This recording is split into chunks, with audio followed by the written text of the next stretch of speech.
It's 5:30. I'd like to call the meeting to order. Our first item is our pledge of allegiance. I pledge allegiance to the flag of the United States of America and to the republic for which it stands, one nation under God.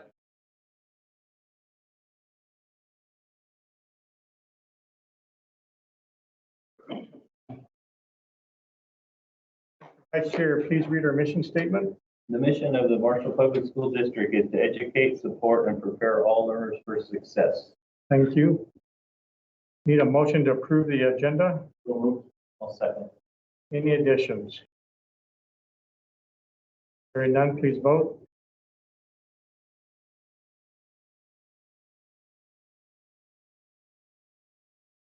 It is approved. Our first presentation, American Indian Education Program. Welcome. Hello, good evening. I'm Amanda Peterson. I'm here on behalf of the school liaison component for our American Indian Education Program. And with me tonight, I have Michelle Knight-Sterner and Shelly Castaneda, and they will be part of our presentation for presenting about our American Indian Education Program. So I'm going to get that PowerPoint up here. Hopefully this works.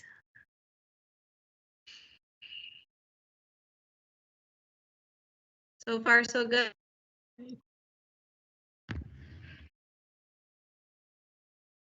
So as you know, I am Amanda Peterson. I am the assistant principal at Maytech, and part of my role is also being the liaison for the school with our American Indian Education Program. I'm going to let Shelly and Michelle introduce themselves quickly as well. I'm Michelle Knight-Sterner, and I am the current president for the American Indian Parent Committee, but I also work at Southwest Minnesota State University. Just a little bit about my background. For those of you who don't know me, I am a member of the Rosebud Sioux tribe. We consider ourselves Sichangu Lakotas, and I am biracial as well, German and Czech on the other half. So that is who I am.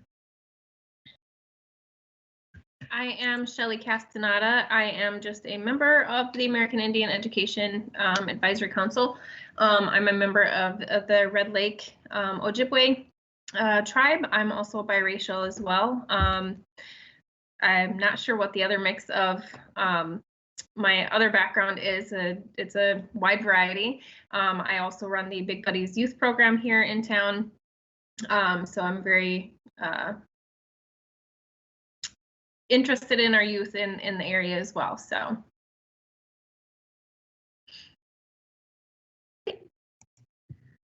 just a reminder of why we have American Indian Education and the program. School districts with 20 or more students identify as American Indian or Alaskan Natives qualify for funding. And so when we have, right now we have 50 some students that are currently in Marshall Public Schools who identify as American Indian, which elects us to have our parent advisory committee, and that's a requirement from MDE. Each year we must submit a letter of intent to participate and use the funds. With this letter, we also submit a plan, which we will review in this presentation. It was also sent as a link for you. Every year by March 1st, have to submit our annual compliance documentation, as well as a roster of our American Indian Education Parent Advisory Council or Committee. And this annual compliance documentation is part of our vote of concurrence or non-concurrence, and just whether or not our American Indian Parent Advisory feels that we are working towards our goals that we have set in our plan. So we'll go through the plan and the goals and where we were at last year, and then we will talk a little bit about this year and moving forward. So the Marshall Public Schools American Indian Education Plan had to be developed this year to consider our possible learning models. I'm not sure if you can access the PowerPoint, but we did link the plan in the PowerPoint. So uploaded it to the electronic school board for you. Our plan continue to align with our world's best workforce, as well as our achievement and integration. So we're looking at the items that we've identified as a school district in the world's best workforce, achievement and integration, to roll out our plan with the American Indian Education. 1, we talk about kindergarten readiness. We really want 100% of our American Indian education students at Marshall Public Schools to be kindergarten, and we like to use our NWA fall RIT scores to goal 2 is our 3rd grade. In 3rd grade, we want to grade level literacy, and we want 75% of our students that are identified as American Indian education students to meet or exceed 3s, which is in the spring. Michelle, I know you were going to jump in and say it too, so. Yeah, just the importance of what this means. You'll see that the general population of American Indian students in the state of Minnesota, we tend to be behind the percentages by quite a bit. And so the American Indian Education Program is hoping to be able to boost the students in our community and keep them at the higher rates, so that we can hopefully help them achieve the success that they want from their high school K-12 experience and beyond.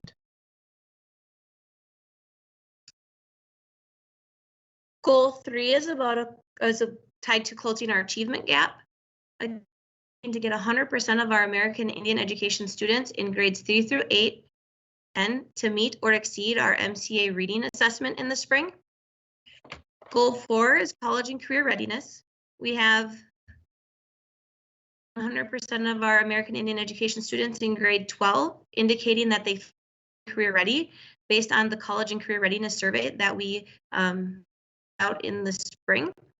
And then goal 5 is our graduation rate. We do want one of our American Indian education students to graduate from high school within 5 years. And Shelley, you were going to follow up with a few of those as well.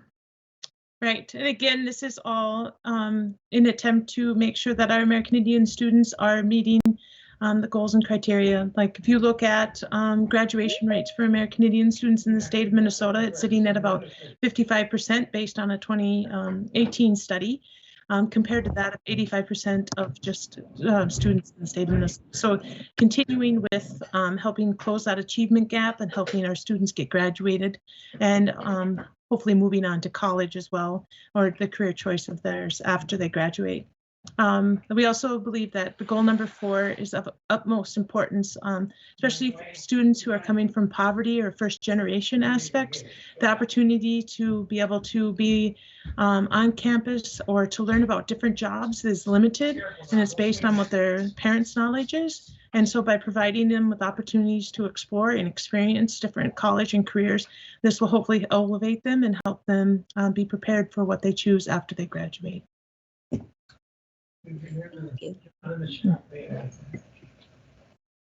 So then we just want to take a minute to review our data from 2019-2020. Keeping in mind, we experienced a whole new world when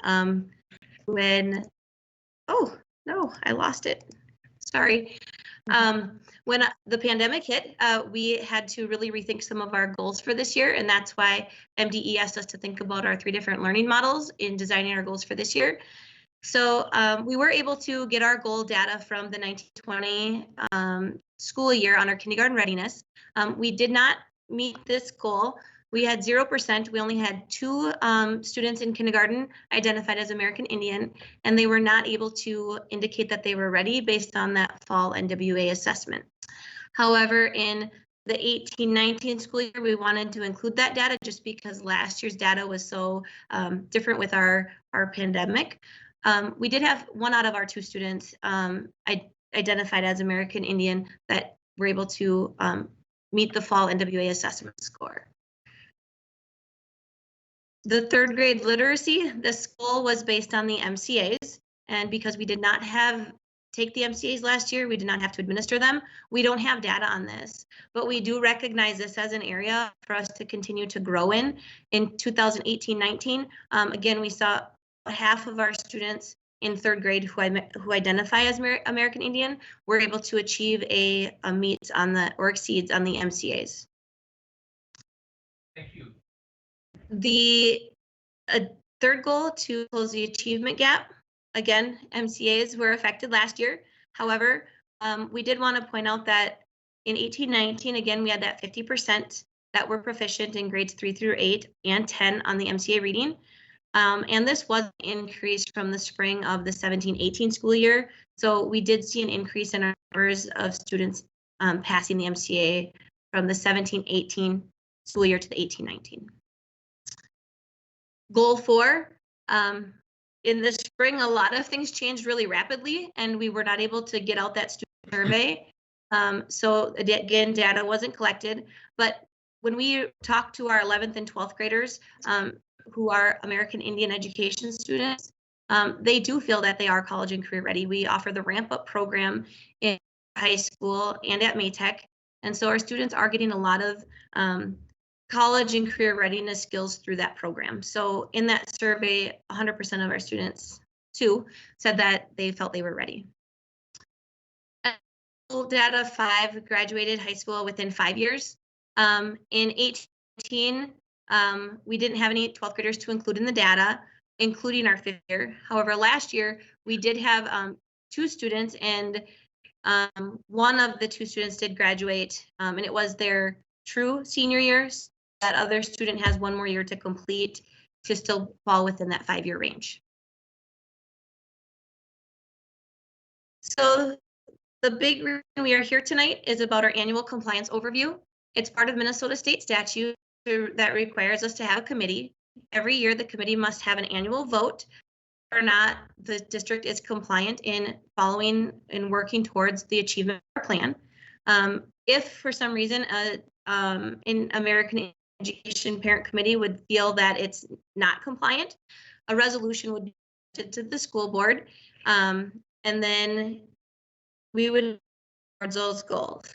However, with the work that we've been doing this year and in previous years, the Marshall Public Schools American Indian Education Parent Advisory Committee voted concurrence again for the 2021 school year.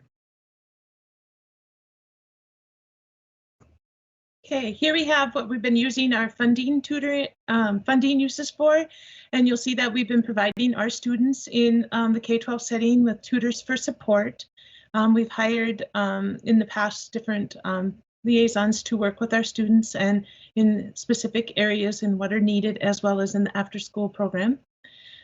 We've provided resources for staff with training, as well as we've provided books to the overall K-12 setting.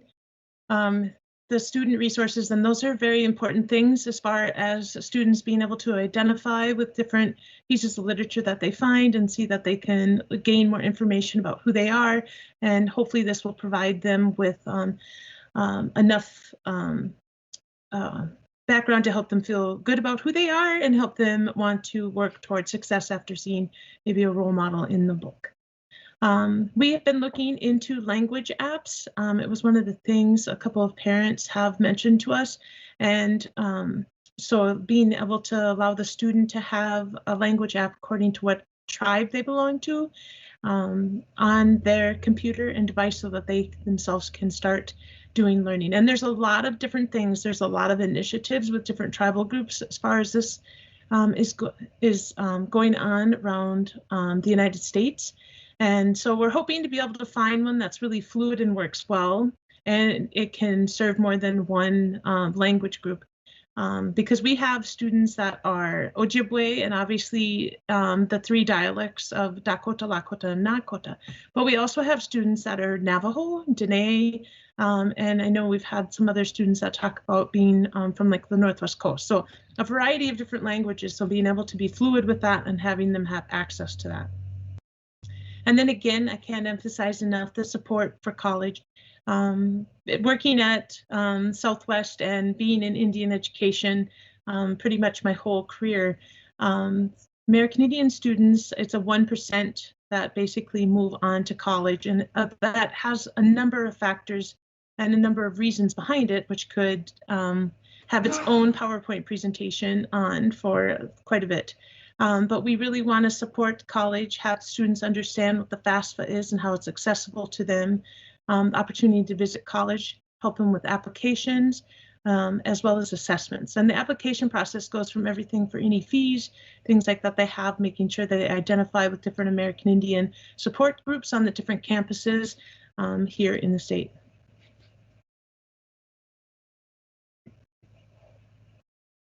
One of the things that Shelley mentioned was this for staff.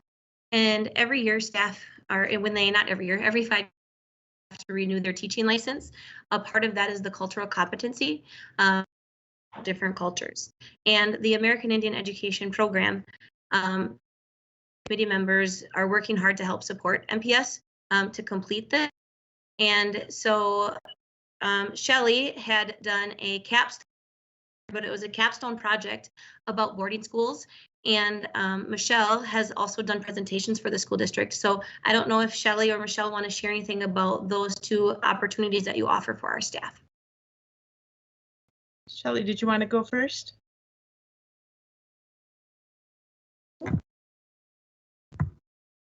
So I guess the paper that I shared about boarding schools was just some more information about how the boarding schools affected the lives of Native American people and how it affected those family structures. So I think it was a very important cultural competency piece for our teachers. So hopefully a lot of the MPS teachers and staff are able to get through that in the next couple of years to be able to understand kind of that piece and how different families are affected by that. I don't think a lot of people totally understand that, so that cultural piece and kind of the breakup of families and things like that is very important to understand. So, right. So I've done a series of presentations. I did one with Teresa Peterson, who is a member of the Upper Sioux community. And that was their first year. And then in our second year, my brother and I teamed up and we did presentations as well. The first year with Teresa, we focused, really on like the state of Minnesota and who the tribes are, because it is a large population. There are 11 different tribes. It's hard for people to understand the nuances of all of that. And so providing that kind of background information.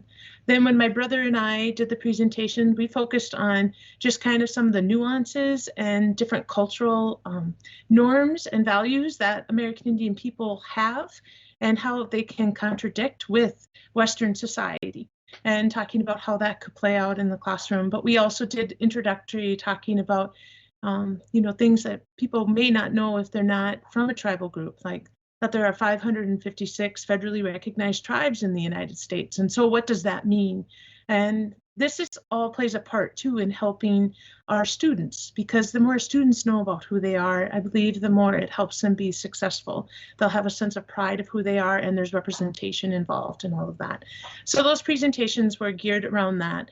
And we're hoping to be able to bring that back, as well as incorporating Shelley's capstone paper with the boarding schools, because that is definitely an element that needs to be addressed, because it is one of the biggest pieces to the historical trauma that American Indian students still have when it comes to education.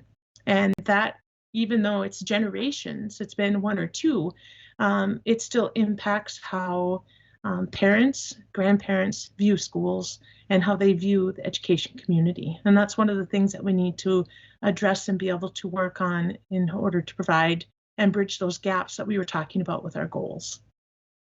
So helping to find ways to incorporate cultural teaching to help our students is one of the big things that we want to continue with.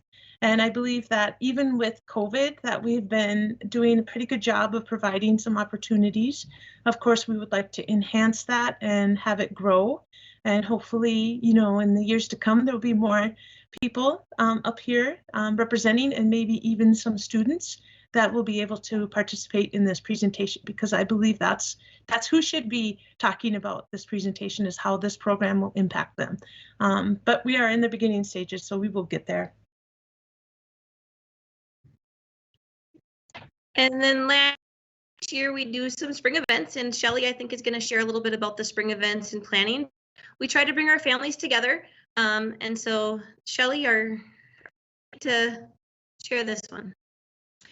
All right, so for this year, just with COVID and everything, and just kind of trying to keep everybody safe, similar to what we've been doing in our Big Buddies program, we've done a lot of videos and dropping off activity kits for our families. So in our previous family engagement nights, we've done different activities in person. So like our first one in 2019, we did our Huss dolls making those together. So for this year, we'll be looking at some different activities to do. Not sure quite yet what those will be. But we will be hopefully making a video of some of those activities and then putting together some of those activity kits to drop off for our families that we are serving. So like I said, being able to keep those families safe if they have any underlying conditions or anything like that they don't want to get together, they'll still be able to participate in those activities and be able to join us for those. They'll be able to see those activities by video, and we'll be able to share those, kind of like our Spring Spotlight event newsletter that we did last year. And that had some different things in it, had some stories, had some poems, had some art and things like that from some of our students as well. So anything that you want to add to that, Michelle? Sure. You know, one of the things about our family engagement night as well that we had in 2019 is we had the opportunity to bring a drum group in, and they sang and talked about the importance of the drum. And that is one of the things that's unique to American Indian tribal societies, is that we have a connection. All of us have a connection to that drum. So it was a nice piece to add.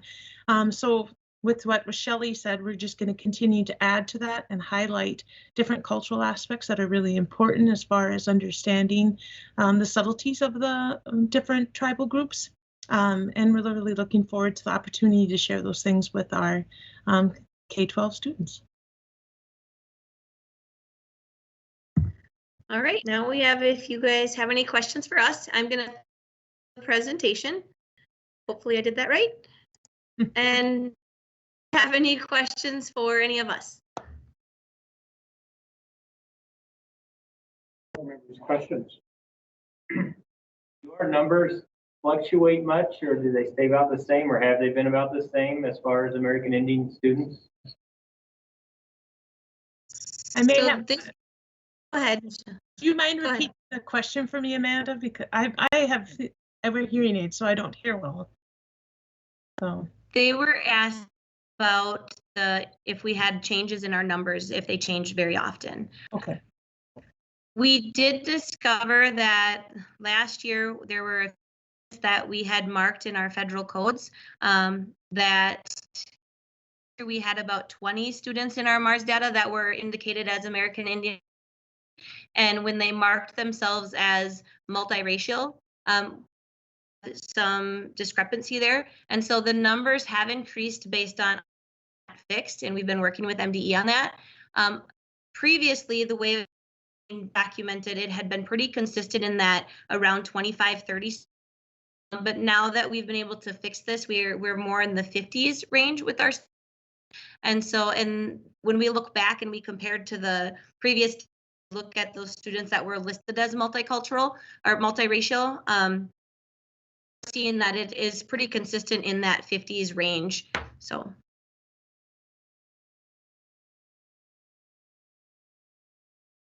Thank you guys for your work on this. Yeah, thank you. Thank you. Thank you. Thank you. Thank you for letting us join you guys tonight.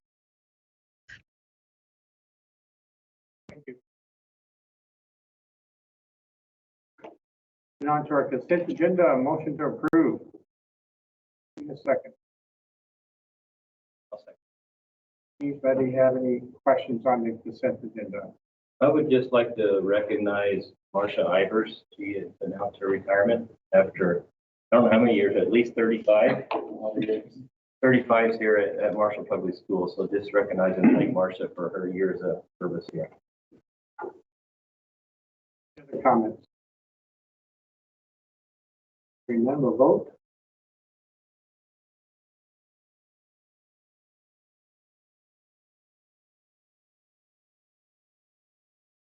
It is approved. Our financials. Motion to approve the financials. Do I have a second? Second. Open for discussion. To point out, January is when we do our debt service payments for our principal and interest. You'll see a little over $3.5 million there for a bond, and then also our facility maintenance bond payment that we did for our roofing. And then building construction, you can see that that's ramped up a little bit. had a meeting to give Nick from ICS, and he said we're closing into spending half of our bond. Parkside High School and Maytech being done, and then also myself. Well, but otherwise, those are as normal. Very good. Questions? Call a vote.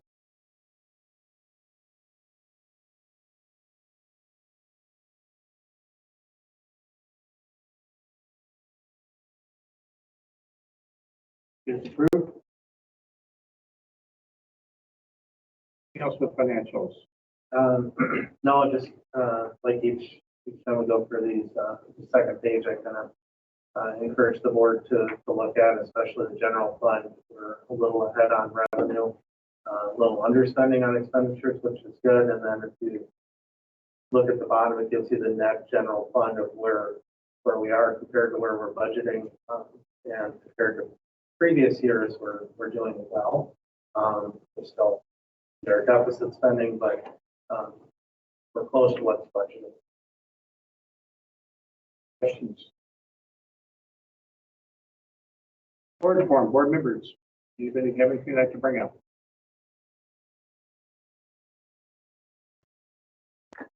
Non-administrators report, early childhood. Brief overview tonight of each of these reports. In the early childhood report, Tiffany mentions registration is open on February 9th. New this year, doing a virtual open house for families to help with that enrollment piece. That looks a little different just because of COVID.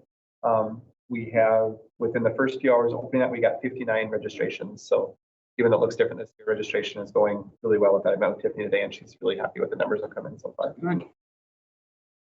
Parkside, Darcy shared in hers some information about EL students. They've started the access test. We started access tests at all sites, so a lot of them mentioned that. Just it's working really well. She also mentions, she kind of highlighted EL in her report this time. She talks about an online program that's called Imagine Learning. We've been using for a few years with some extra support for students that are learning English to start with. So it's kind of something they can do on their own in the classroom, and the classroom teachers maybe doing some of the rest of the class. So keeps everyone engaged and some good literacy skills with that. Westside, Pete talks about the Great Kindness Challenge that they've been doing there, some fun stuff there that they're doing. But over the past few weeks, they've worked to build a culture of kindness with some special activities like dress up days, and they play kindness bingo, and he's got some pictures and such that he shared with his school. Mary Kay highlighted the math team. They had all 7 teams scored higher than the competitors for the season, and it was just a big celebration for the Tiger mathletes. I like that term, so I make sure to use that one, mathletes. That was exciting for them this last month.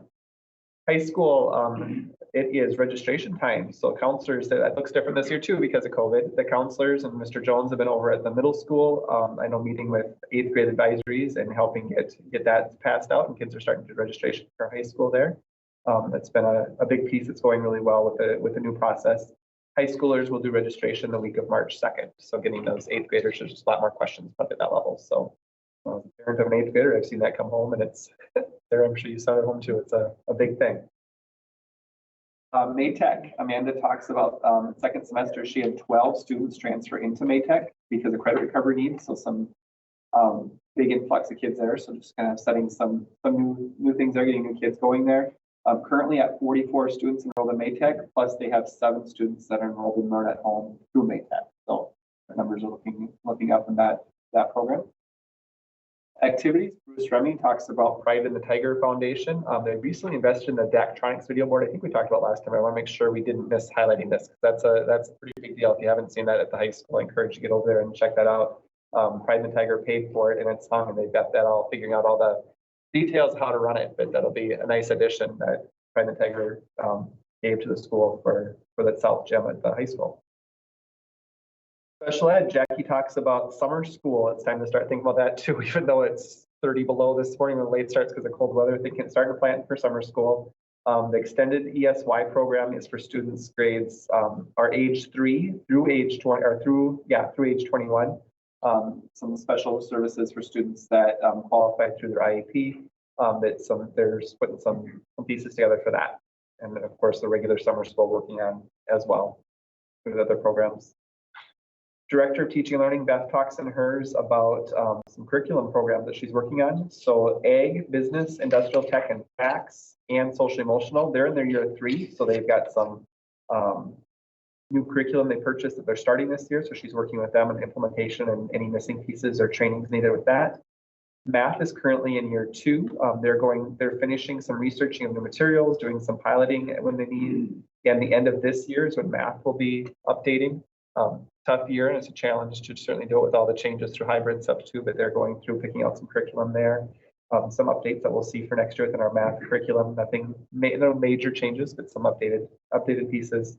A big part of that is with technology that changes so rapidly and just meeting those needs. Science is in their first year. Science just underwent a big change with standards through MDE. So there's a challenge there lining up the new curriculum needs with the curriculums that are available and a chance to kind of preview that. So a lot of conversations with the science team. We've had some really good teachers going through this and figuring out what's going to be there. So a lot of work taking place with curriculum materials. Science will be continuing to preview some materials and look at piloting either later this year or early next year, doing some pilots there.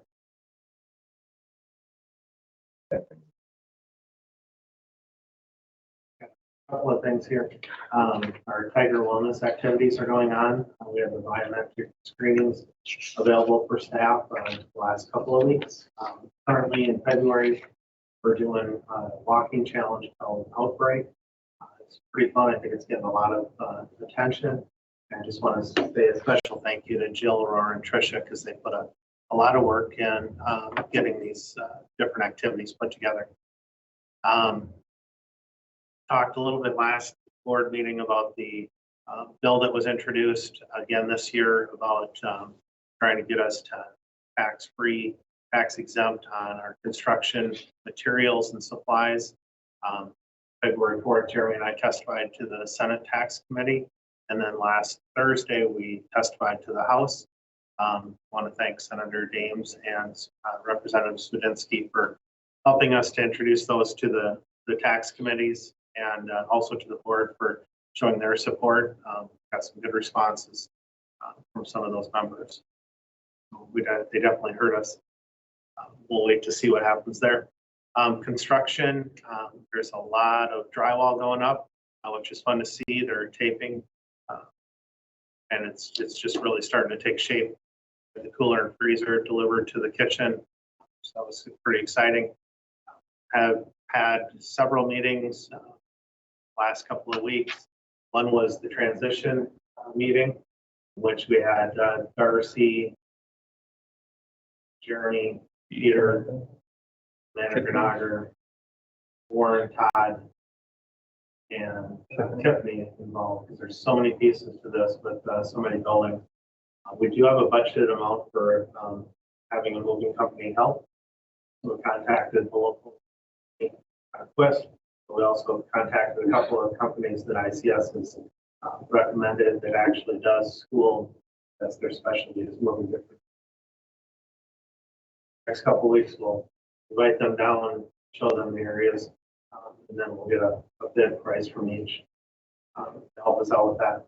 I think it's important to have somebody, since we have it budgeted, it's important to have somebody help because we still will have our IDQ going to Parkside.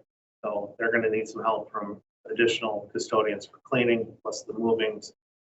So that'll be a nice, hopefully that'll be a nice help to that. Now with Bruce Remy on some of the gym floor lines, so a lot of the details are starting to come together. So it's fun.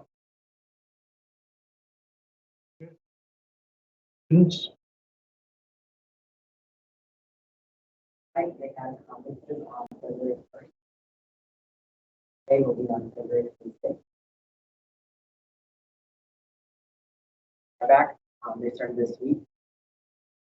And the tech fairs will be back face-to-face full-time, while elementary health fairs remain in hybrid until March 1st.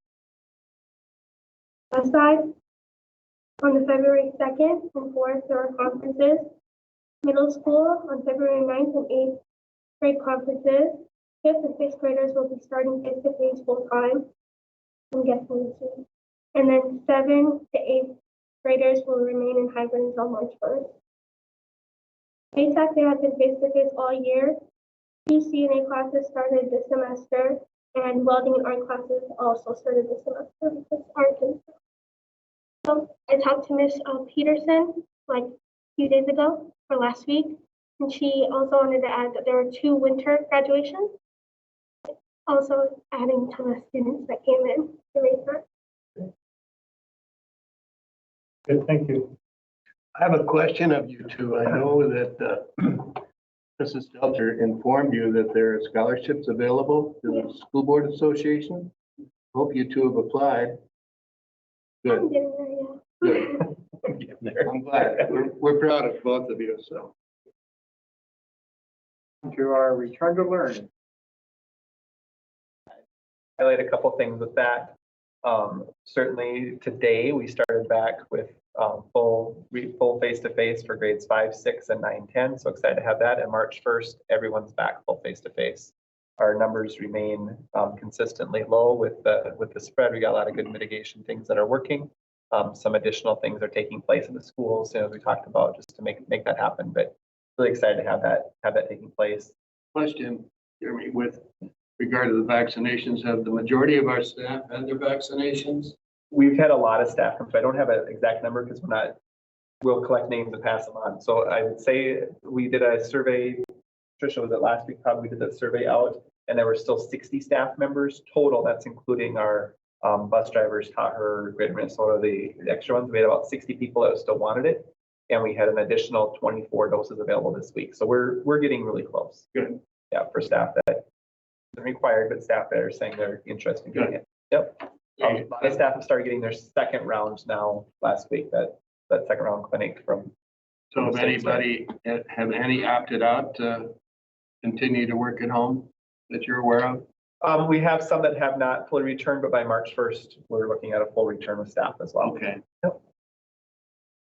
I also want to just point out with return to play with the athletics that starting this week, we did make some adjustments there as well. So expanding those opportunities for the outside groups and clubs using our facilities, allowing games with some of those groups that hadn't been earlier, up to 3 teams per event. We're kind of following the same guidelines that we're using with through the high school guidelines there, and up to 2 spectators per participant. So a lot more of that taking place. That also includes allowing the adult leagues that meet at this using our facilities through community ed. That starts available now this week. So, Good questions. All right, moving on to our discussion items of a review of the 2021-22, 22-23 school calendars.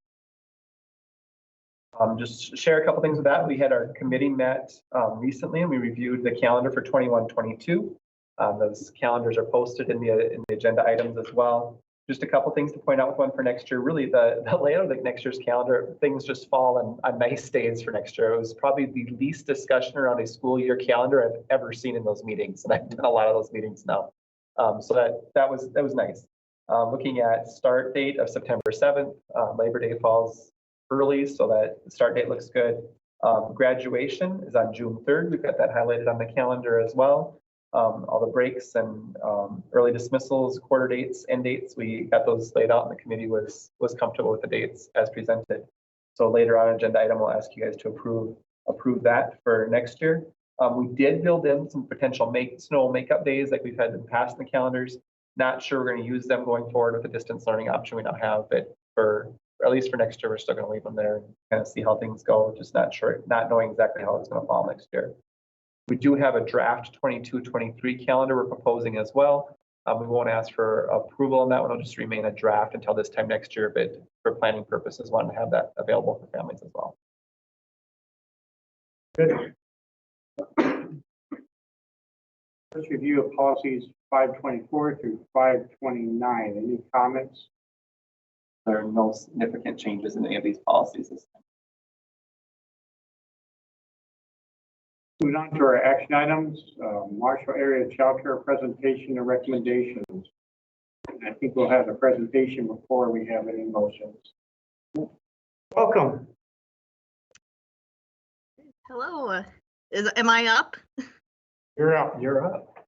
Awesome. Well, thank you guys so much. My name's Melissa Speakman, and I am one of at least 9 Marshall Public School employees who currently bring their kids to Marshall Area Child Care Center. This evening, I'm speaking on behalf of the parent task force that was created to help advocate for and prevent this center from closing. So I first want to start off by thanking you all so much for your thoughtful conversation, and then ultimately the vote to postpone the decision to close the center at the January meeting. Now, I know for some of you, it probably has been a little while since you've had children in childcare, but I can speak for all parents who have young children right now and say that it is so not easy to find childcare in our area. It's a very stressful thing having to make 60+ phone calls to centers and in-home providers and only to hear, "I'm sorry, but I don't have room for your kid." Our community is facing a childcare shortage, and the closing of this center truly is going to throw our community into crisis. A parent from our task force reached out to Brad Gruhat from the chamber to relook at these current openings at centers in our area. And I'm going to share my screen here so you can kind of see what was found there. And the numbers he came up with are much different now than the numbers that were originally presented for you. So as you can see, there's no infant or toddler openings anywhere. And this parent also took it a step further to provide you with some information about waitlist numbers, which is kind of at the bottom here. And it's just quite alarming to think that many of these families that are on these wait lists aren't even going to get phone calls until their children aren't infants or toddlers any longer.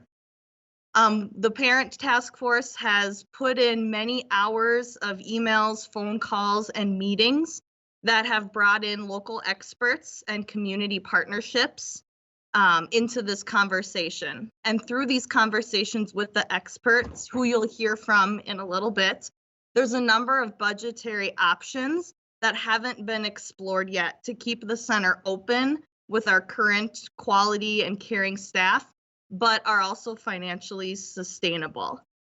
We believe that these connections will help the community, the school district, and Marshall Area Child Care get to a place where they have a mutually beneficial solution.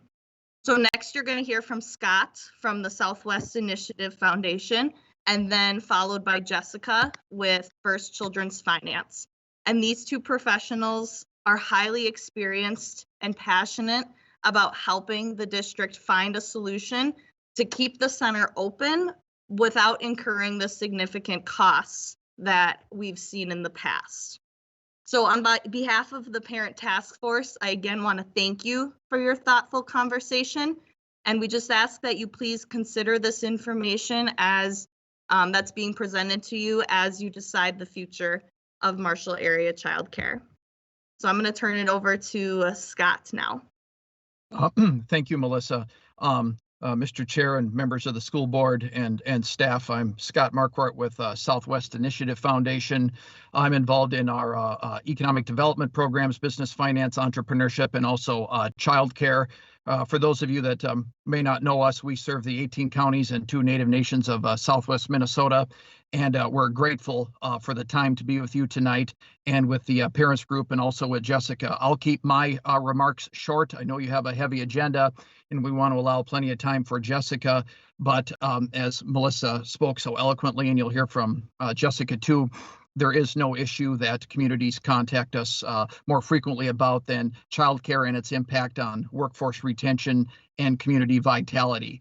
So again, just jumping to what the ask is tonight, after you hear from Jessica, we, and I believe we summarized this in our memo, we are asking for a official 60-day continued delay in a decision to close the center. We believe that Jessica has, with the wonderful support of your staff, done some modeling and some analysis, which has given some great opportunities for discussion about potential opportunities regarding revenues and expenses, about the business model and other particular collaborations, in addition to some community-wide assessment too with employers that we hope to do.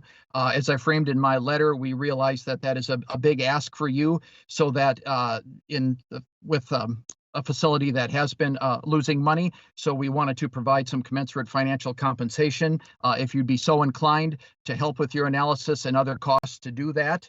And we greatly appreciate the partnership here again. So we are making an official ask. Would you be willing to delay the decision to close the center for 60 days to allow time to do the deep dive into Jessica's analysis, look at opportunities to change the revenue model, explore some collaborations, and Southwest Initiative Foundation will do anything we can to help in that process. So I will turn the microphone over to Jessica now. Jessica is with First Children's Finance. They are a federally designated community development financial institution, and we understand the only one in America that is exclusively focused on childcare. They know rural. They know greater Minnesota, Southwest Minnesota. They know them well. We've worked with them on a number of projects, both family childcare and center-based care, and we trust their work, and it's a proven model, and we look forward to having any of your questions. So thank you again, Mr. Chair and members of the board and staff, and Jessica, take it away. Sure. Thanks for having me. My name is Jessica Beyer. I'm the Business Development Manager for the west side of Minnesota. For those that don't know about First Children's Finance, we are a national nonprofit that focus only on the business side of childcare. We have staff all over the state. My particular territory is the Southwest Initiative region. We know and understand both family childcare and center-based childcare is a very complicated and very highly regulated business model. And no matter what type of program you are operating, that has very, very small, if any, profit margins. And there are a lot of things that can sway that into the positive and that can sway it into the black very easily. And so just a really quick high level, we work with programs, individuals to do training and one-on-one consulting around the business needs of childcare. That's what we specialize in. We want them to be financially sustainable. We also work on a community level, and that's where we really work on communities to educate the importance of quality childcare and how that impacts your local economic fabric in your communities. We want to be able to work with communities to really understand the business challenges that childcare has and think of ways that communities can think of innovative, sustainable solutions to help grow childcare in their community and sustain the existing community program, childcare programs in your community. The third level that we work on is we take all of that information to inform systems, either at a local, state, or federal level. And so that is just us in a very small nutshell. I was asked to do some work in your community to really look at the existing Marshall Child Care Center to identify any potential gaps and what it could look like if some of my recommendations were adjusted for. There's a lot of information that I did, and we're not going to be able to do a deep dive into everything tonight. But the first thing that I looked at was really the potential need that our office does every year. We really look at and do a deep dive across the state, city by city, to look at what is the potential need for children under the age of 5 that have all parents in the workforce. The reason we focus on parents in the workforce is because these are working families that are struggling to find and access childcare. I have not done a deep dive into the specific potential need for now joining. But the one that I did, that I pulled up that was done in June, there was a need of about 171 childcare slots just in the city of Marshall. If you want to take a look, feel free to go to our ruralchildcare.org website and you can take a look at what Marshall looks like. That was not updated and that was not part of my work of what Marshall looks like today. I also conducted a rate study and that I attached, and so you should have it as a handout. I can't really talk a little bit about it, but it really looked at what are the rates that Marshall childcare is currently doing and what other information do I pull to really get a look at where do they fit along the lines of where their rates are. So you can kind of see that currently they charge per hour with contracted hours. And so I pulled per hour. Another category I did was weekly, and I'll explain why later. And so you can kind of see when I looked at what they charge per hour, I converted that per week, and you can kind of see what that looks like between different information that I pull, which is the market rate study. I pulled the childcare assistance reimbursement rates. And then I also pulled the quality differential rate. And I'll talk a little bit more about Parent Aware and the quality differential rate. So you can see by age what that looks like. I did a thorough analysis of where the program is currently and if it's ever going to run financially sustainable. We looked at the 2018-2019 school year because COVID put all childcare programs in chaos. And so we wanted to see on an average year, seeing how this program was in a deficit for multiple years, what does a typical year look like? I found some of the gaps and what could potentially be changed. And then I did a potential model of what it looked like if everything was done the way that I saw. I did want to do a shout out real quick that I think the center is doing a few things really well. They are maximizing a lot of the rooms except for the school age room. The director's doing a very good job trying to fill the gaps, which can be a very hard challenge when children are contracted for so many hours. It's very difficult to fill in the gaps when children aren't there. She's also doing a very good job with her staffing. They're not overstaffing a lot. And so we really are looking at how that staffing structure is. A lot of times programs do overstaff or they understaff. She's doing a great job making sure that they have the staff needed. The school is covering additional operating expenses, so it's not on the back of the child care center. And so I did want to mention that there are a lot of expenses that most child care centers have to afford that they are not charged, that they are not having to cover because the school is covering that. And the third one is the staffing, wages, and benefits that the existing staff and teachers have. This is a historically very low paying job across the state of Minnesota. Most childcare centers are paying staff between $10 to $15, $17 per hour. That's including the director role. Because the school has the program running under the general fund, you are paying staff much higher with benefits than most childcare programs that I see. That is a very good thing because you have very high qualified staff, your turnover rate is really low, and you have a really high quality program. The challenge is the sustainability and to cash flow those wages. And so the challenge is, one of the handouts I had was what it looks like today. 2018, 2019. Currently, yes, I agree, you're running a deficit, $60,000 to $80,000 a year. If it's run that way, that is never going to change. And there are some issues that I saw when I was looking at the analysis that can pose part of those issues. Variable tuition options for families. That is a very hard model to cash flow, especially since you have high staff wages. And I want to be able to afford those high staff wages because that is really, they're doing a lot of hard work and we want a high quality program. But with that variation of income, it's very hard to cash flow. Another thing that I noticed was the cost of online bill paying fees. The child care center eats that cost. You are not charging families the online bill pay fee.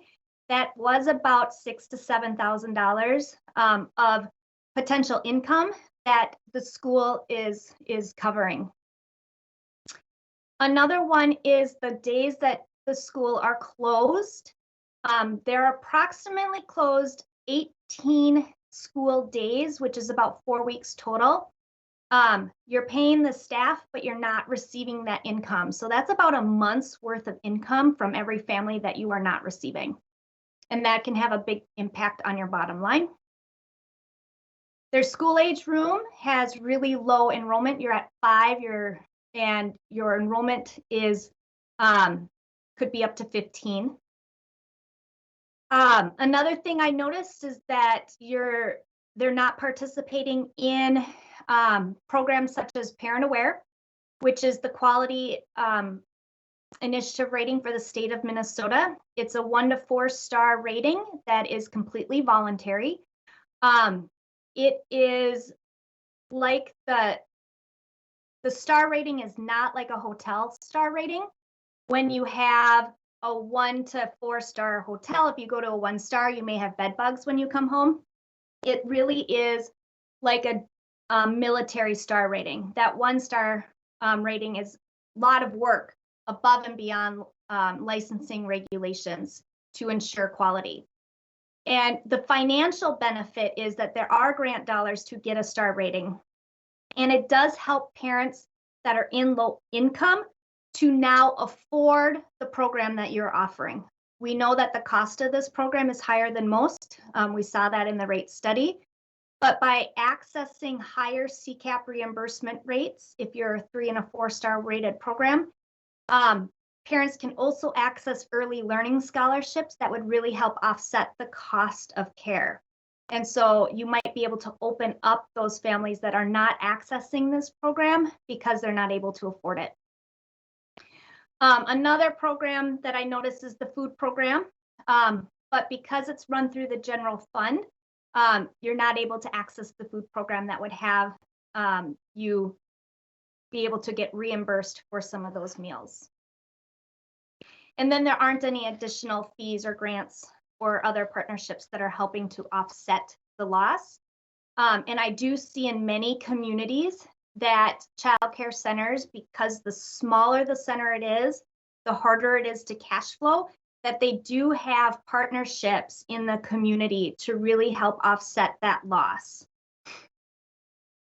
So before I show you the potential model, I just wanted to go through some of the top things that I noticed that could be changed right away, and some are a little bit harder to change. Currently, your infant toddler room has a removable wall. Your infant room is enrollment is, or capacity is to 12 infants and 12 toddlers. Staffing wise, it doesn't make sense because it's 1 to 8. 1 to 4 infants and 1 to 7 toddlers.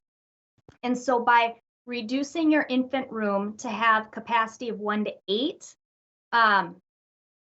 you can open up your toddler room to, instead of 12 to have 14. So it'll make more financial sense to do it that way. I would encourage you to enroll in Parent Aware. Again, you can get a higher CCAP reimbursement rate. You will see that on the rate study. If you are a 3 star, you get a 15% differential from the county. If you're a 4 star, you get a 20% differential county.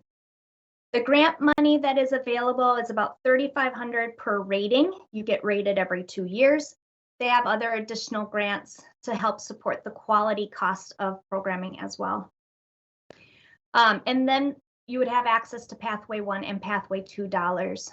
And so these, again, resources could help open up to families that can't currently afford this program.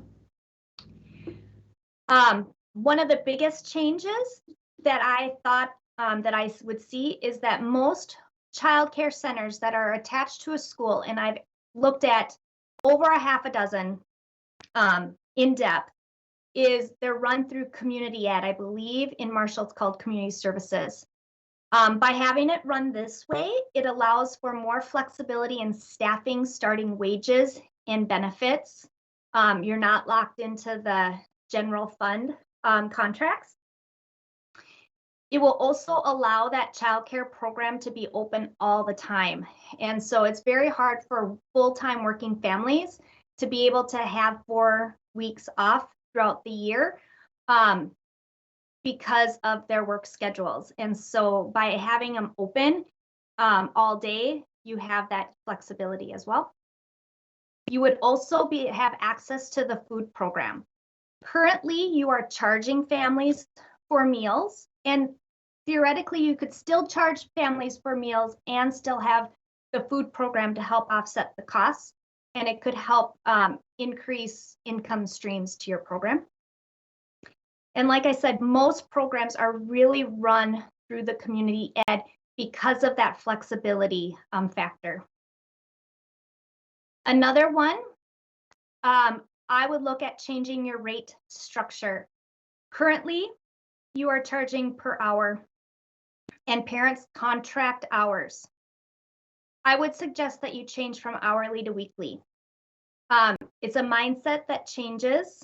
Families are paying for the spot, not the hours of care. And so regardless if the program is open or closed, or regardless if the parent or the child is there or not, they are paying for their spot. It's no different than, excuse me. It's no different than paying for a motorcycle that you park 9 months of the year, but you're still paying for it regardless if you're using it or not. You could look at the rate study to identify the rates. And I would also suggest having parents pay the Friday prior or the start of the week so that you don't have any remaining balances and your money is collected right away. So you have that cash on hand to help pay for expenditures. I would also look at identifying different partnerships or to help offset the yearly deficit. You could look at incorporating different fees. Many programs offer a technology fee. You could incorporate that online bill fee, activity fees, or other grants accesses. So the model that I shared, let me pull up the correct one real quick. If you were able to do everything,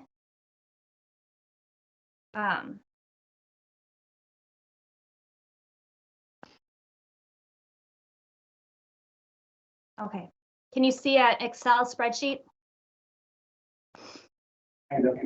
Okay. Really cool. You have the handout. The handout will be a lot easier to read. This model that I assumed is really the best case scenario. You are looking at weekly rates if the program is open or closed. We are adjusting the infant and toddler room to the ratios that I suggest. I just threw in the 75th percentile market rate, which is off the rate study. I looked at your operational hours. I changed it from 51.25 to 50 hours a week.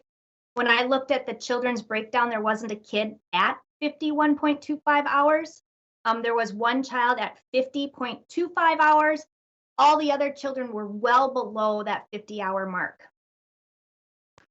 I am maximizing every room. And so when we look at maximizing enrollment capacity, we are looking at 85% capacity. Kids age, and so you are always holding a toddler spot for that infant that's moving in, and so on. And so I'm looking at that 85% capacity, which is our targets for all centers. I felt, and I talked with the school, they gave me the 2021 staffing wages. And I really wanted to think through on how can we keep the staffing costs as high as they are, because it is a really good paying job for those teachers, and I want to keep that quality staff in there. I did increase one of the staff that was part-time to full-time. We are assuming that the additional expenses are the same and the school is subsidizing many of the operational expenses they are currently doing. parents are continuing to pay for meals separately. And I did not add in any grant dollars. I did not add in any additional fee dollars. I did not add in any additional partnership dollars that you could be looking for, because I wanted to see if it could run in a sustainable manner. So this program, when we're looking at the classrooms, I am looking at 87%. We're looking at 7 full-time infants, 12 full-time toddlers, 18 full-time preschoolers, and here's the kicker, 13 before and after school and 13 summer school. So you have to really gauge and increase that school age program. And the rates are that 75th percentile of the market rate. If you're able to do everything here, we are at an operating loss of not $60,000 to $80,000. We are at an operating loss of about $4,000, which is much more manageable.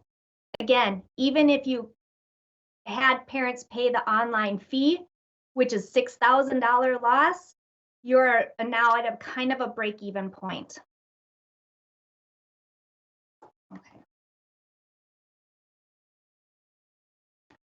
So in order to do that, you have to think through any changes that you make, especially if you think about major rate changes and increasing some of your enrollment numbers.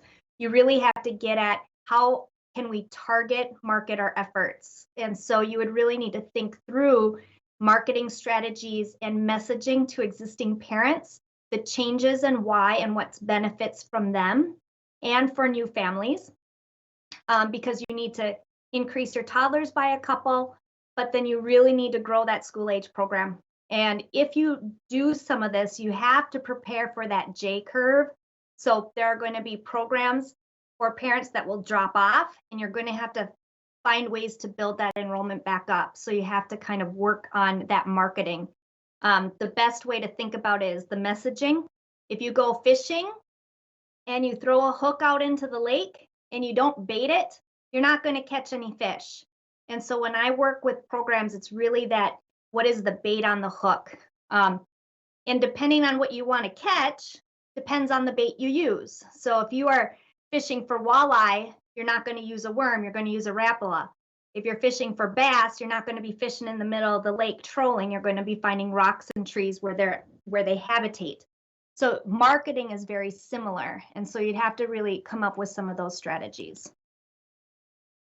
I would like to do a deeper dive in this, but I really don't have a whole lot of time. I do want to open it up for questions. But again, Scott, if there was other things to say, I think, what they want is to extend the delay. And by doing that, I could work with potential partners on what that model could look like if they want to move forward. And I could also do a deeper potential needs study to really gauge on what does Marshall look like in terms of the potential need in the community. Do you guys have anything else to say? Otherwise, I'd open it up to questions. Thank you for your work, your presentation. A lot of work went into that. Thank you. And the school was very helpful. So they did a great job getting me the information in a very timely manner as well. Questions, board members? Jessica, this is Scott, and I'm sorry I was muted. I want to just reiterate everything you just said, and to Mr. Chair and School Board, any costs related to the analysis, SWIFT would cover, and I hope, my letter was clear on that. We want this to be a collaboration and a partnership, and engage the Chamber, EDA, City, and anyone else in stakeholder analysis, and just make sure you have the best info you can to determine whatever the future of this organization is, and we want to be there beside you to do it. So thank you for having us tonight. Thank you. Those 171 kids that you say need daycare, that was last June, I'm sure that's changed, but what are they doing now? Or are they all infants and toddlers, or I don't know how they come up with a number like that? Yeah. So I can tell you exactly how we came up with that number because it's an internal analysis we do statewide. We look at existing childcare programs. We manually, especially for childcare centers, we look at programs that operate full year, all day wraparound care. And so when we look at childcare programs that are considered Rule 3, which is childcare centers, there are programs that are licensed but don't operate childcare. And so when we talk about the link between economic development and the importance of families accessing jobs, we want to find childcare that offers all day, everyday care. An example is there's a lot of childcare programs that are located in a church that offer preschool only Monday, Wednesday, Friday for half a day. Families can't access that if they're working full time. And so we manually take out that. We also know that what they're licensed for is not what they can actually operate at. And so just because you're licensed for 50 kids does not mean you have 50 kids every day, because as much as we would love to have every child age on the first of every month to make that streamlined transition, we don't. So centers and family programs are constantly holding spots for that natural progression of age of children. And then we do an internal calculation with census data when we look at all families in the workforce with children under the age of 5. We calculate it down to children under the age of 6. We do a manual calculation to get it under the age of 5. And that is because those are the kids that need childcare all day, every day, for the most part. They can't really stay at home. So the question of where these children are going, they are going to other communities. Many of them are driving 10 to 20 miles one way out of the way to access childcare. Many of them take them where they go to work, and many of those kids end up into that school district if it's not your school district that they are working in for Marshall. Many of them are juggling, where one parent will work the day shift and one parent will work the evening shift. Some of them use legal, unlicensed childcare. So that is typically your friend, family, and neighbor. Grandma, grandpa watches your kids. Your next door neighbor is a stay-at-home mom. They watch your kids. And sometimes they are using illegal, unlicensed childcare. And the difference between legal, unlicensed and illegal, unlicensed is I'm a stay-at-home mom. I take my one neighbor's kids all day, every day because I'm at home. My other neighbor asks me to take their kids as well. And as soon as I take their family, I am now operating an illegal childcare program. And so it is you can watch one family that is not a relative of yours. Once you have another family, then you're illegal. And so that's where most kids are, or they're staying at home when they really shouldn't be staying at home in those kind of environments. We know they're not standing on street corners saying, I have nowhere to go. In terms of the type of kids, I can't tell you what that is because I didn't have time to do an in-depth analysis.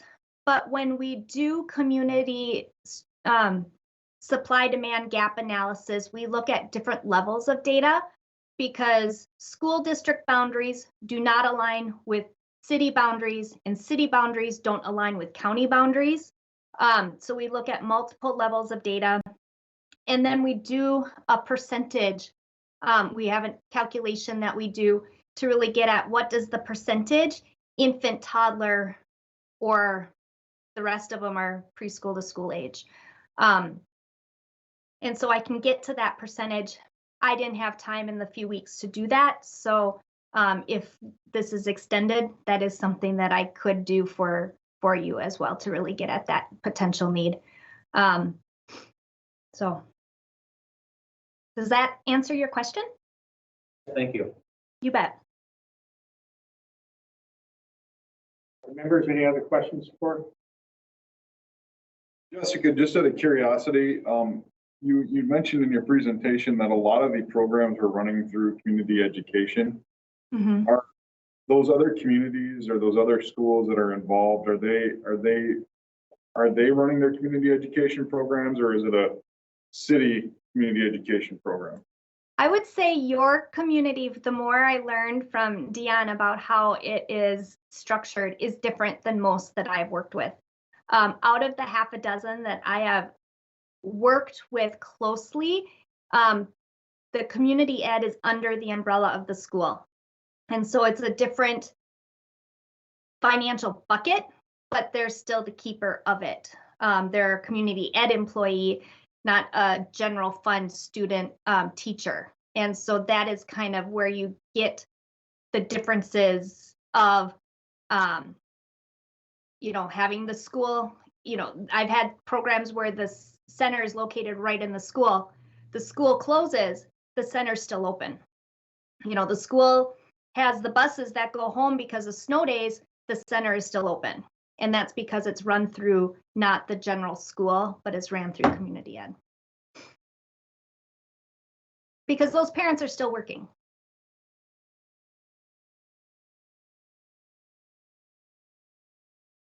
Any other questions? Thank you, Jessica. Yeah, Deanne, you did send me a question once that I was able to do a little research on, and you asked about if it closed down and reopened under community services, if it would need to be shut down or not. It depends on who the license holder is.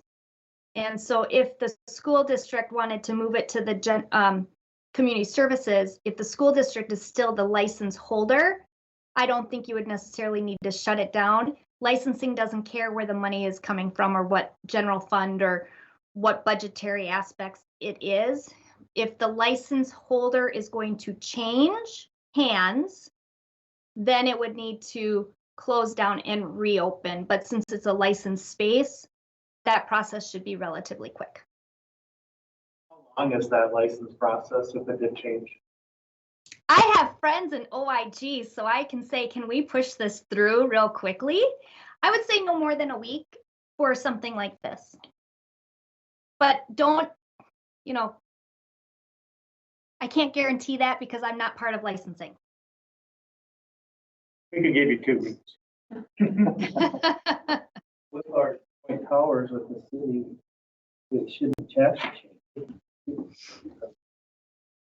We structure that. Okay.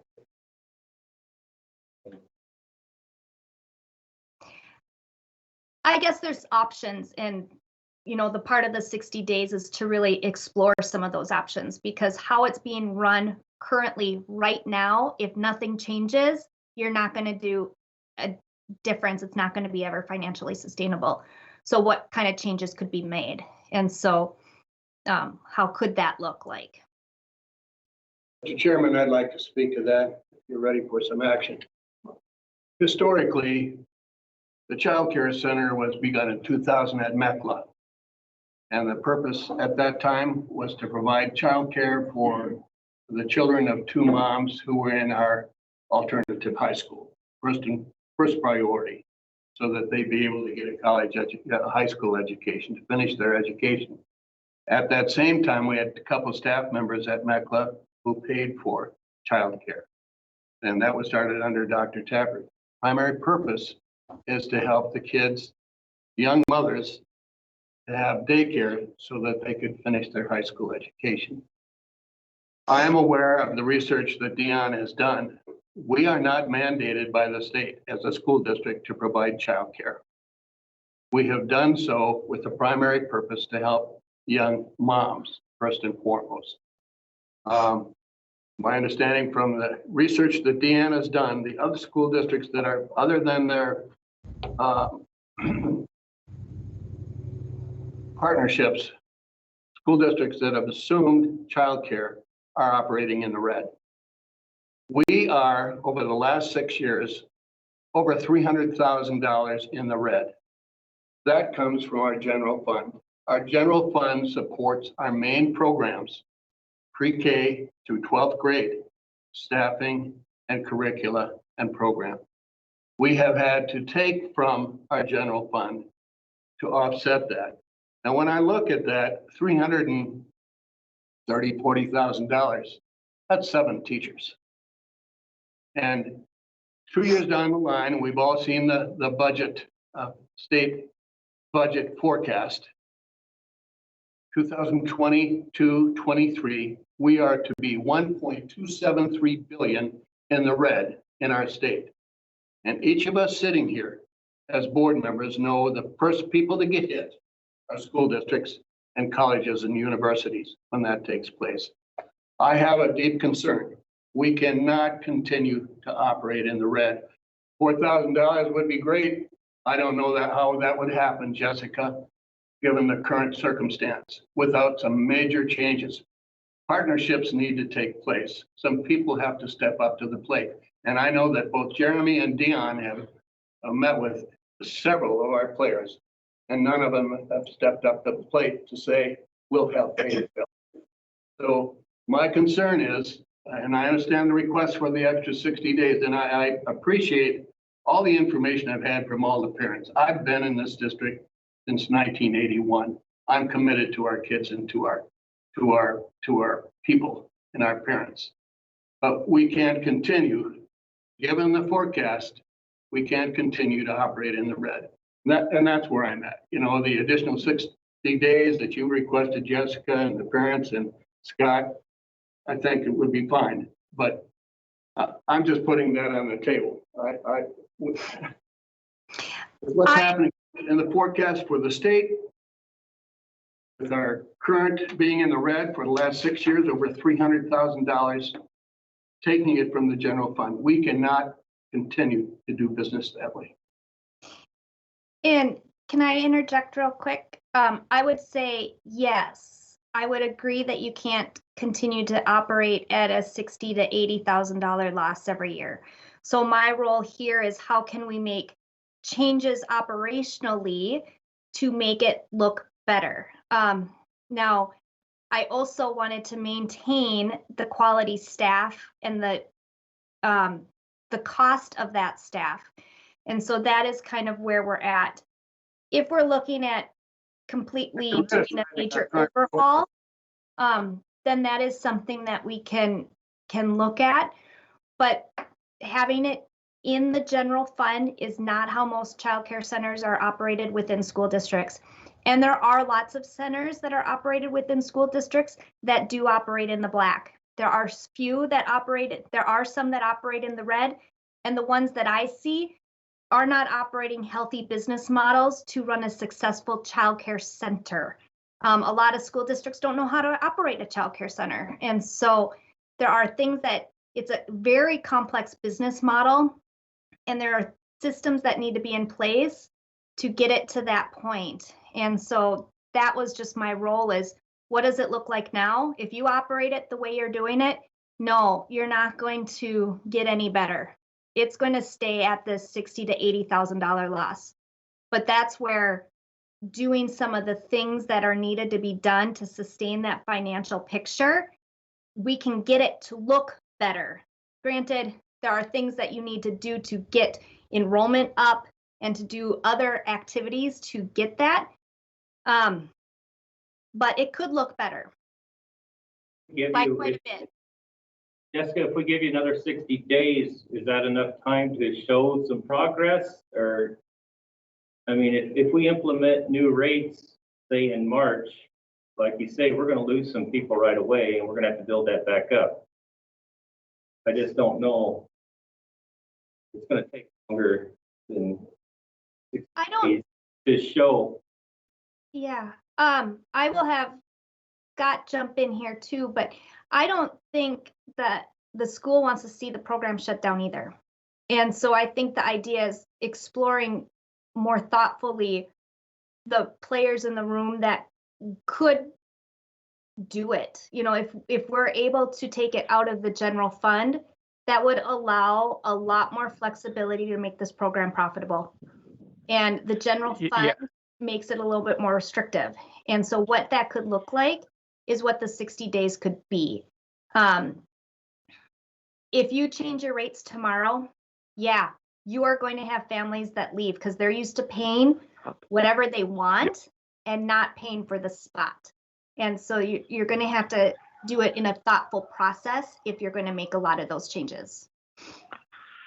Yeah, this is Scott. I want to reiterate to what Jessica said. The last thing we want you to do is delay a decision 60 days to relook at business as usual. This is to disrupt business as usual and figure out what is the long-term option for the capacity that your organization has so generously created for the families that it's impacted, and to look at those partnerships. And I fully respect and hear the comment that some conversations have happened before. We'd love to engage as, you know, an additional party to perhaps revive some of those conversations, ensure there could be some others that have been not pursued before that could, and again, disrupt the model so that it's sustainable and that you don't continue to do that. I fully respect the red ink that you've been looking at, and that's the last thing we want you to think about is continuing that, but to making it different and bringing in partners to hopefully help that.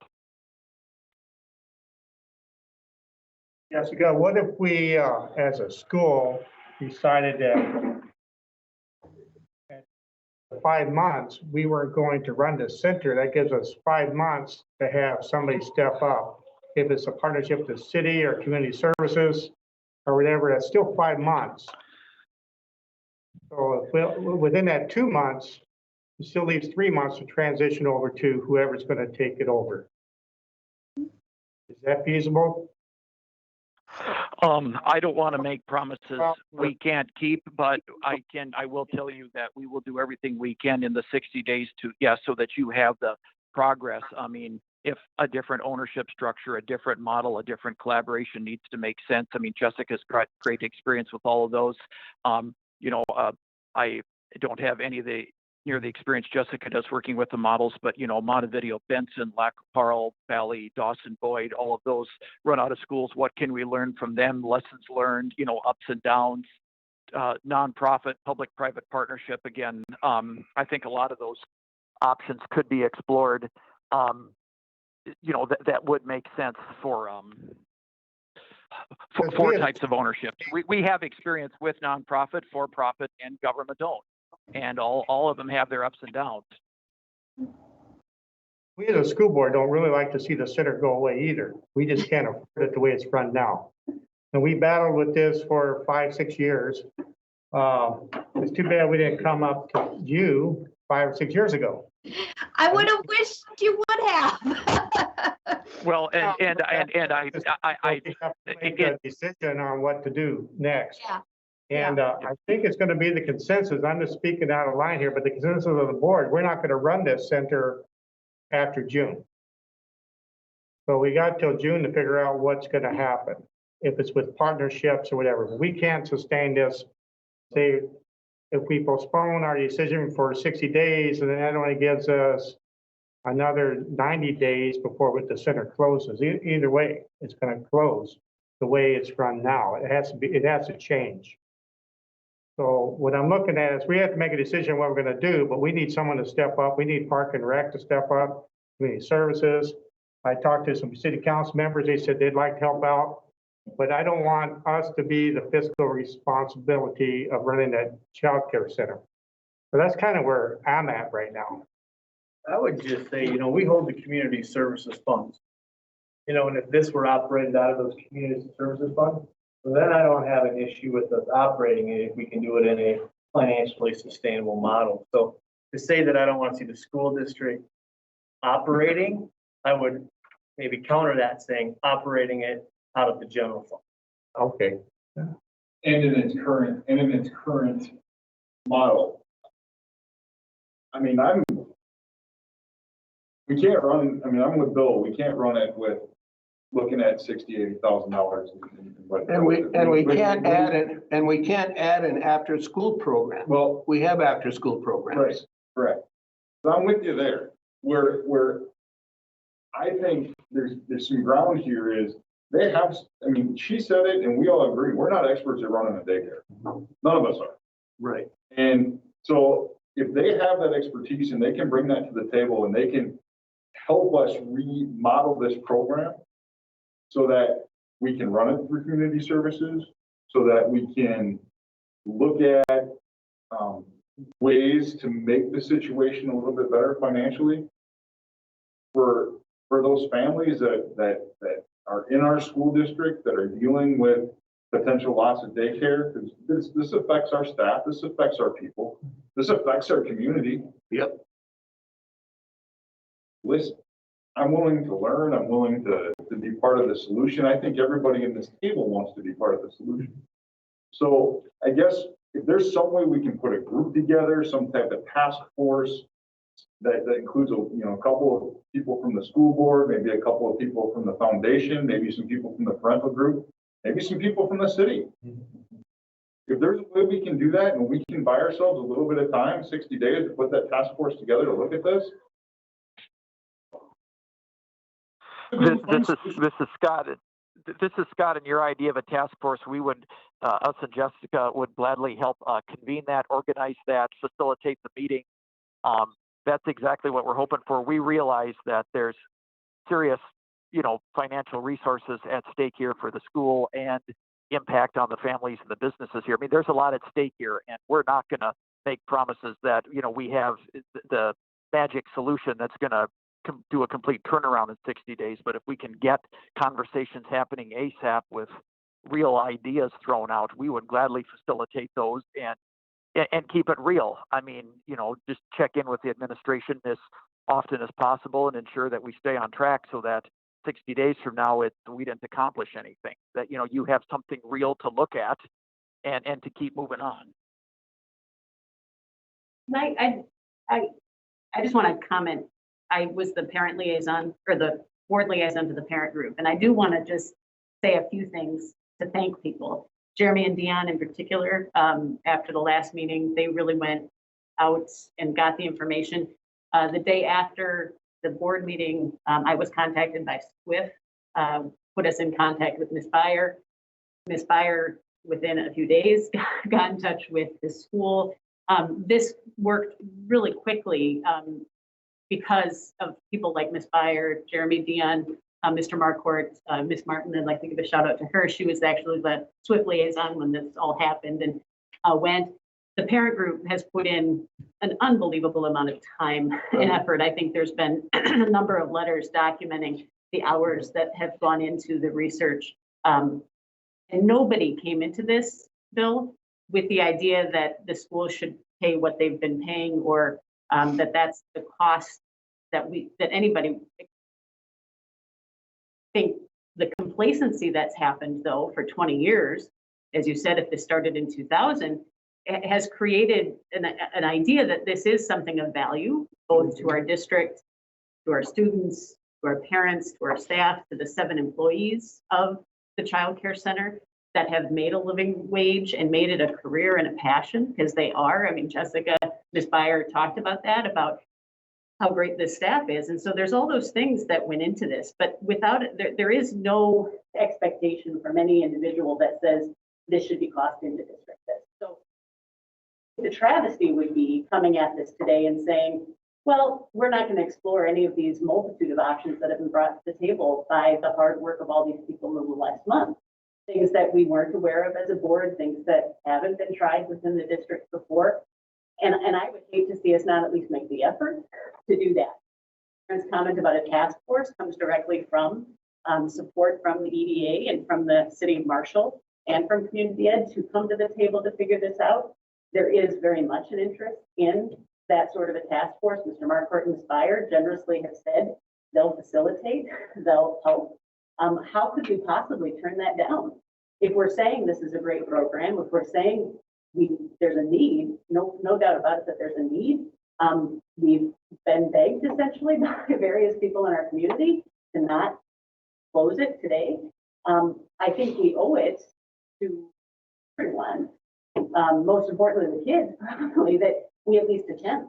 And so, I would make a motion that we delay or postpone the closure of the Child Care Center with the idea that there be a task force created with the help of Mr. Marquardt And we report back to this board in 60 days with what's been done and what plans have been made. There has been an expressed interest in the community services option. I'm an attorney. I can't imagine that 60 days is going to be enough time to say from all of the things that would have to be done with that could be done realistically. But I think we could have a real idea of, is it plausible? Is it feasible? And then what is that timeline to get it there? So I'm nervous about a hard and fast, well, you have 60 days and that's it, or we're closing it kind of mentality. But I don't believe that anybody who's working on this is saying this should just drag on forever and hope it goes away and, you know, we should keep those costs as high as they are. Nobody is saying that. I So- totally concur with what you're saying, Sarah, and I know you have worked hard. I know our parents have worked hard. I'm gonna put something on the table that's probably gonna make the superintendent and the rest of the board uncomfortable. I've been a principal for a long time here. And way back when, I proposed going to all-day, everyday kindergarten. And Dr. Tapper was our superintendent at that time, and the board agreed. Because we had kids who needed all-day kindergarten. We went to our public in a referendum, and they passed it. We had all-day kindergarten 10 years before the state funded it.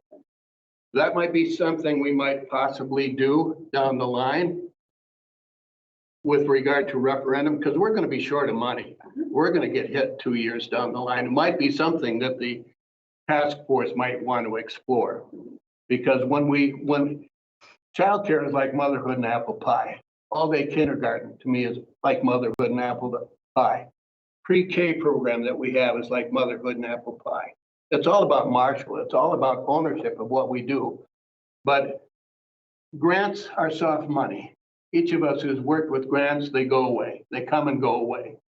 So if we're looking at a permanent solution, childcare within our school district, I would suggest, and I'm guessing we're going to go to a referendum somewhere down the line soon, that this would be included in that.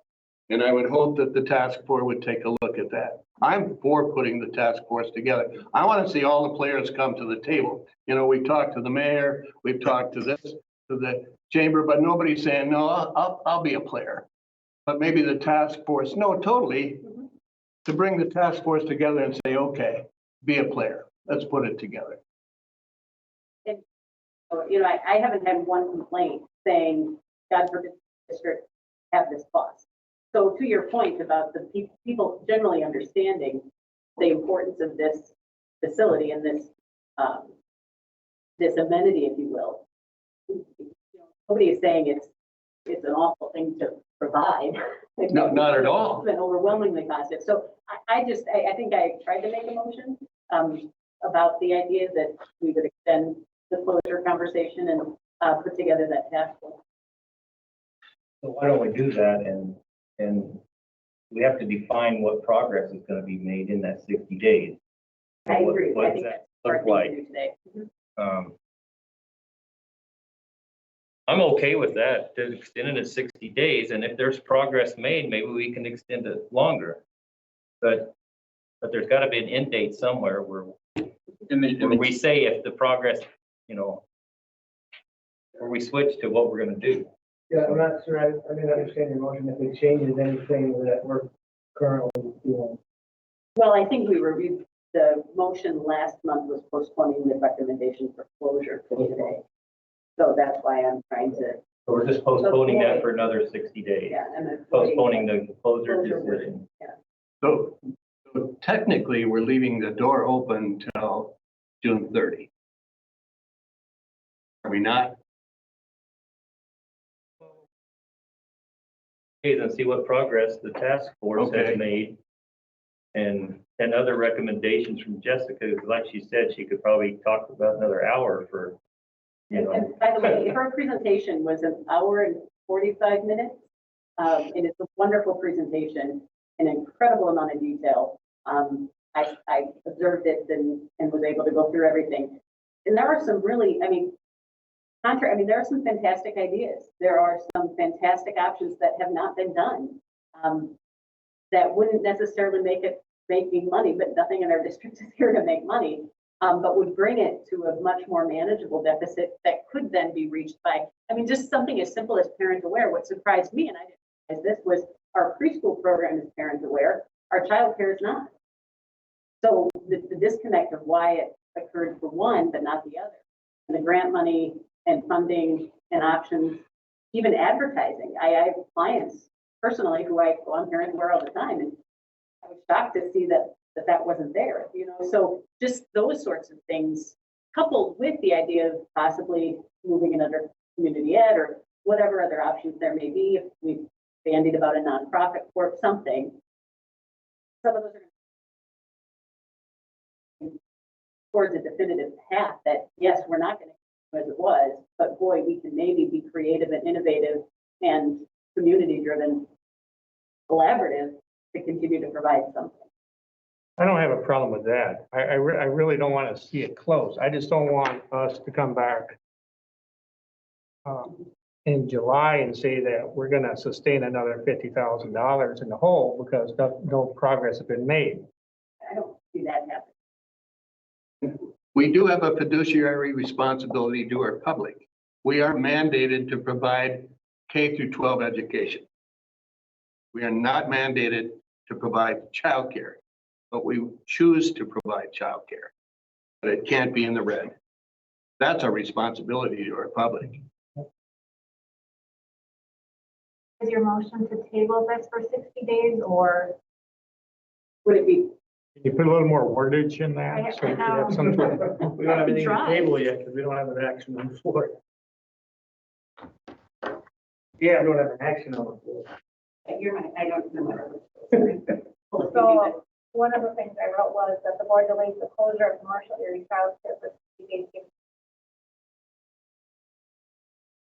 We need more than I would probably delays the decision to close. Right? Oh, was that Aaron? Delays the decision to close. It allows us 60 days to put the task force together to a conversation. But just so we get to understand, it has to be more than just conversation. Well, yes, absolutely. Plan. Yes. So in 60 days, we come back and review where that task force is at, and then we revisit the vote at that time. And would we need, as part of that we would have board representation or staff representation? I think we need to. Yeah, it's a lot of great ideas. And I'm sitting as a principal, as an administrator. Who's going to carry some of those additional burdens out? There are extra responsibilities there that we currently are not doing. And that's part of the conversation of changing how it's operated. Yeah, how's the plan going to come together? Yep. Very comfortable if you're part of the discussion though, in the group. Jessica will be. I think I'm very high on you right now. Ever decide to leave your job, you could come work for our district, but we could find a spot for you, so. Thank you, thank you. No, but I do think it could come down to messaging to parents too, it would be helpful for parents to know that you guys are exploring ways how to be fiscally responsible to keep this open. Because we don't want those parents to jump ship either, because if this stays open, we want to maintain enrollment. But I do a lot of presentations to community leaders, to business owners, to lots of them around support and why they need to support existing childcare programs as well. And there are a lot of examples where the communities offset the cost of the childcare programs that are in the school district. You know, there's been one up north in northern Minnesota that operates at a $40,000 loss every year. The community offsets that $40,000 loss. And so having models show that there needs to be some fiscal help is not always a bad thing.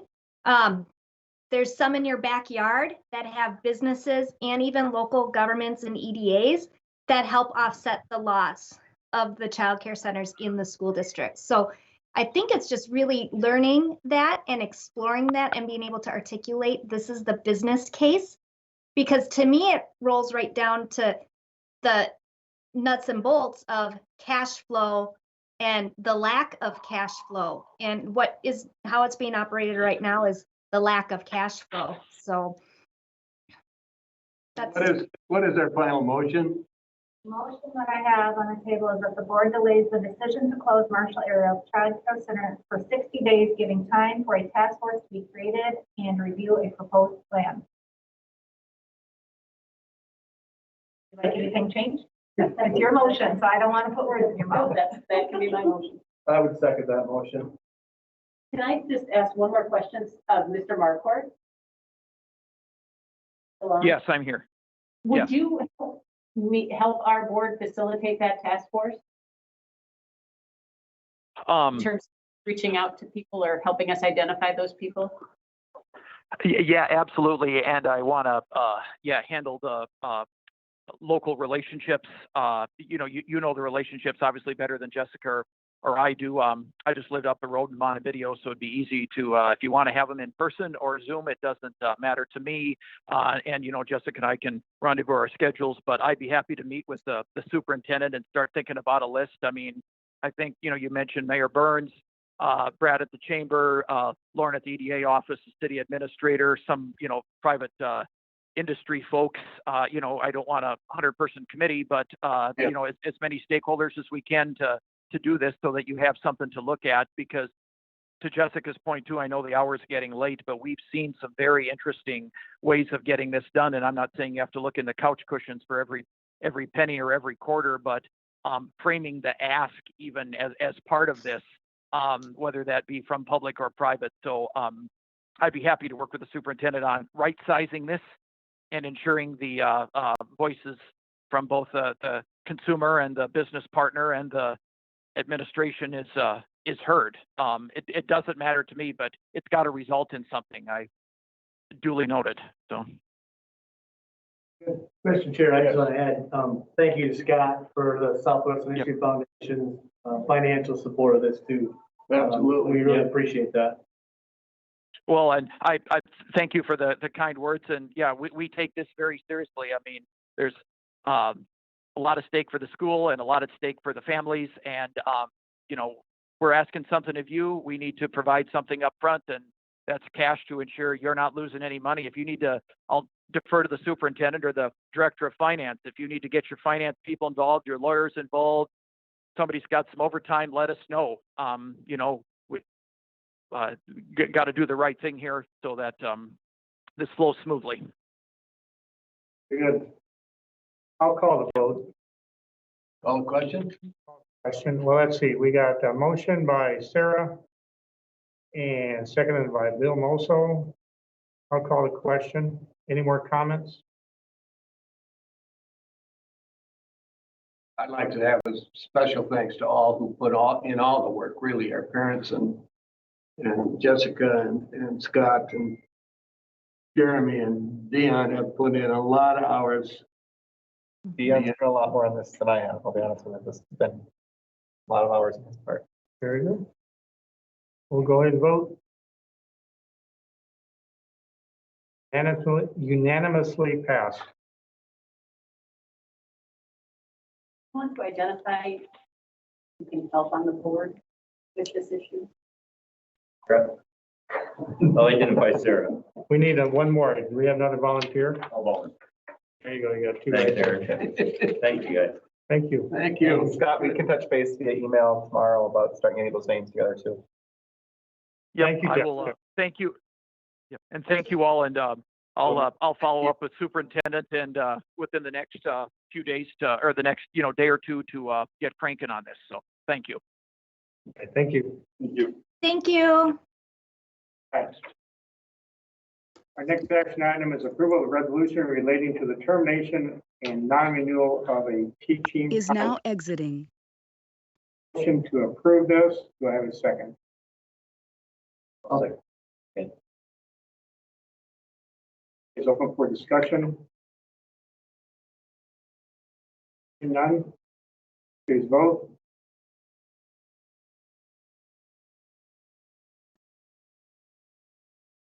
Motion passes. Approval of contract transportation services with Southwest coaches. So move. Second. Open for discussion. I met with Tom and Jim. We initially had gone into looking at a 1 or 2 year proposal, given the structure that we agreed to for this year with some of our distance learning days. Asked them to also give us a proposal for 4 years, just to see what it would look like. They came back with a 2% increase for next year, with a 1% increase the 3 years following. In the past, we've had a 2% increase every year. So met with the finance committee and felt that that was a very good proposal for 4 years. The only wording in the contract that we changed was just a couple of minor things, and then we just put in, so there wasn't the discussion every time there was a new learning day or distance learning day, that those days would be paid 75% instead of 100%.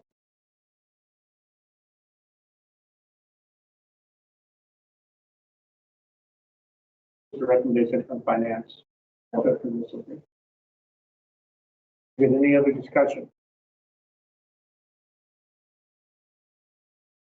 Call for vote, please.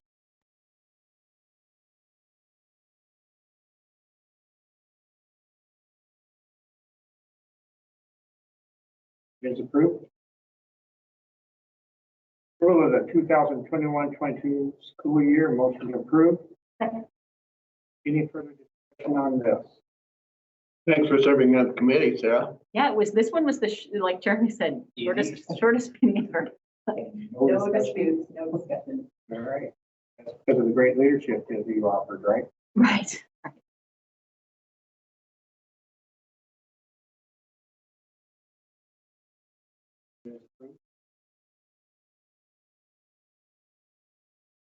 Approval of the 2020-21 Elite Education Association Senior List.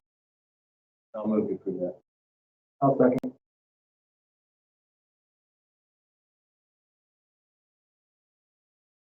Hearing none.